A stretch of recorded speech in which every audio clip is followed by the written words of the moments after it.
बिस्मिल्लाहिर्रहमानिर्रहीम। अस्सलाम वालेकुम। उम्मीद करती हूँ आप सब खैरियत से होंगे।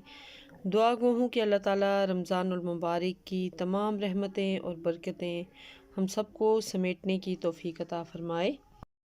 तो प्यारे व्यूअर्स, आज मैं आपके साथ रमज़ानुल मुबारक के हवाले से आलू बुखारे की खट्टी मीठी चटनी की रेसिपी शेयर करूंगी।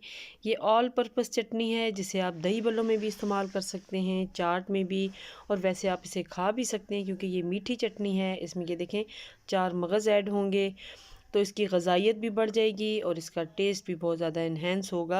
और इसमें एक टिप आपको बताऊंगी कि किस तरह से आप इसे आम रूम टेम्परेचर पे लंबे अरसे के लिए स्टोर कर सकते हैं। बेशक आप फ्रिज में भी ना रखें तो ये आपकी चटनी ख़राब नहीं होगी। ख़ास तौर पे रमज़ानुल मुबारक में आप आराम से इसे इस्तेमाल कर सकते हैं। तो आगे चलने से पहले रिक्वेस्ट भी करूंगी कि प्लीज़ अगर चैनल पे नए हैं तो सब्सक्राइब ज़रूर कर लें और बेल आइकन को प्रेस कर लें। तो यहाँ पे अब हम चटनी बनाना स्टार्ट करते हैं। सबसे पहले 500 ग्राम मैंने आलू बुखारे लिए। ये आलू बुखारे बिल्कुल ड्राई वाले हैं, तो सबसे पहले इन्हें सोक करना ज़रूरी है ताकि ये अच्छी से जो है ना जज़्ब कर लें पानी को और इनके ऊपर जो गूदा है वो बिल्कुल अलग हो जाए। तो नीम गर्म पानी तकरीबन हाफ़ लीटर मैंने इसमें ऐड किया है और इसे तकरीबन 3 से 4 घंटे मैंने रख दिया था और ये देखें बिल्कुल इन्होंने पानी सोक कर लिया। और अब हम इसे क्या करेंगे, हाथ से मसल के अच्छे से इसमें से गुठलियाँ अलग कर लेंगे। साथ साथ 1 लीटर के करीब थोड़ा थोड़ा करके पानी ऐड करते जाएं। और यहाँ पे देखें अब मैं इसे ब्लेंड कर रही हूँ क्योंकि गुठलियाँ अलग हो चुकी हैं। तो जो गूदा है इसे अच्छे से हम ब्लेंड कर लेंगे ताकि तमाम रेशे इसके अंदर जो है ब्लेंड होके यकजन हो जाएं। अब मैंने चूल्हा जला लिया है और उसके ऊपर हाई फ्लेम के ऊपर मैंने आलू बुखारे का ये पेस्ट रख दिया है। 1 चम्मच भर के मैंने सुरख मिर्च का पाउडर ऐड किया है और साथ ही 1 चम्मच भर के मैंने नमक ऐड कर दिया है। और इसके साथ ही इसमें 400 ग्राम मैं गुड़ ऐड कर रही हूँ और 100 ग्राम मैं इसमें चीनी ऐड करूँगी।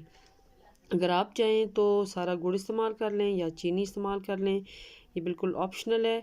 यहाँ पे भुना हुआ कुटा हुआ ज़ीरा 1 चम्मच के करीब मैंने ऐड किया है और काला नमक जो है चौथाई चम्मच के करीब ऐड किया है। तो अब ये ज़बरदस्त सी चटनी हमारी कुक होगी। इसको हम इतनी देर पकाएंगे कि ये अच्छे से थिक हो जाए।